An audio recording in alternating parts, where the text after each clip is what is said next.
I'm Marcia Minter. I am the co-founder of Indigo Arts Alliance.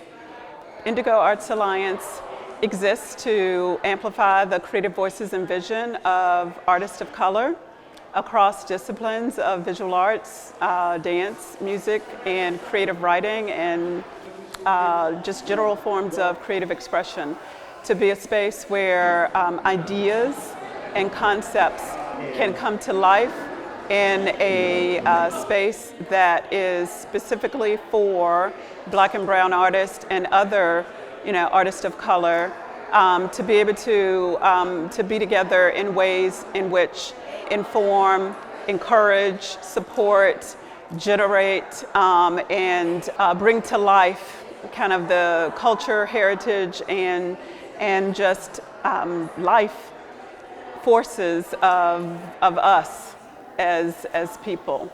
We decided to do the Welcome Table because we have in our advisory circle a colleague who came up with the concept probably about 10 years ago, who ran an organization called the Veterans of Hope Project, Professor Rachel Harding with the University of Denver. And her father, Dr. Vincent Harding, and her mother, Rosemarie Freeding Harding, had this dream of the Welcome Table, and through that process, the notion of the Welcome Table in action was born. So my name is Young Sun Han, and I'm an artist, and I work with photography and performance. My name is Vanessa. I am a text-based artist, working with a lot of different materials. My name is Chanel Lewis, and I am a photographer. So I'm Athena. I'm a sculptor by practice. What that means is I manipulate space. I'm Scott Alves Barton.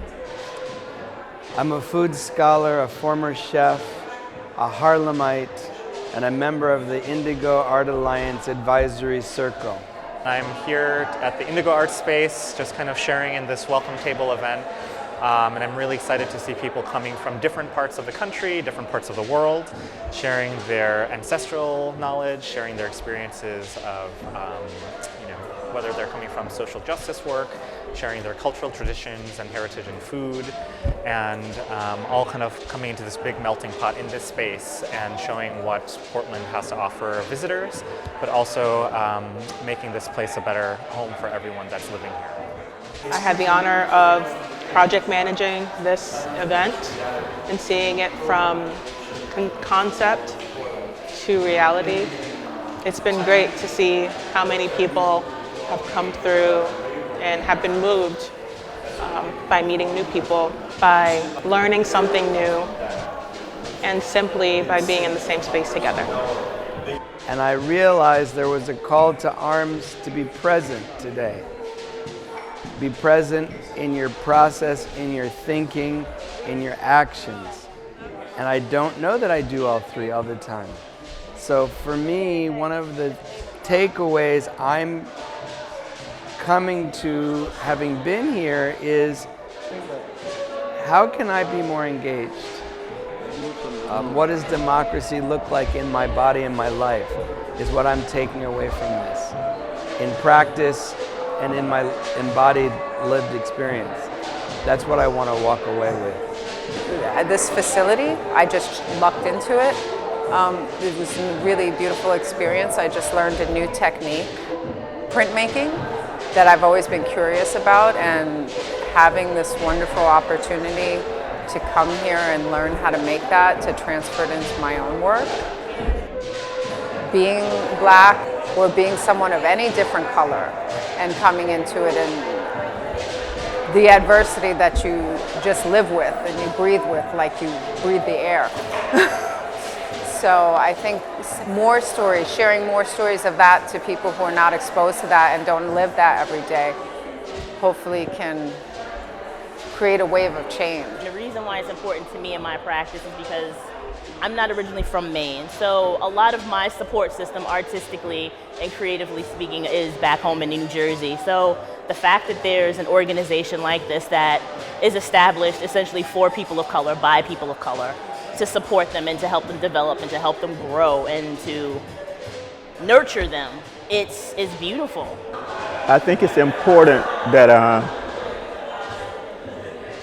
that the artwork be shared and shared in all of its stages, from inspiration to discovery to failed concepts to new ways of doing things, should be shared between artists in a community in order to strengthen those concepts and develop them even further. It's difficult for us to do that when we are in an arts community that does not really value our voice, that doesn't really value our collective voice and message. They may value one aspect of it. They may value one aspect of one artist's work, but they do not value it as a whole, as a community, and don't see our works as being connected. Another reason I wanted to create Indigo was to have a location where we could be found, a location in Maine where artists of color can be found. The name itself comes from an old spiritual that talks about one day we're all going to sit at the welcome table. One day, we'll all be free. One day, God's going to know how you treat me. The spirit of this event is pulling people of all nationalities together with an emphasis on the African diaspora culture, so that we could really benefit from the richness of our humanity. And that's why we're doing this event that includes conversation, dialogue, education, food, and art as a mechanism for expression and a place of creating a common ground for people to come together.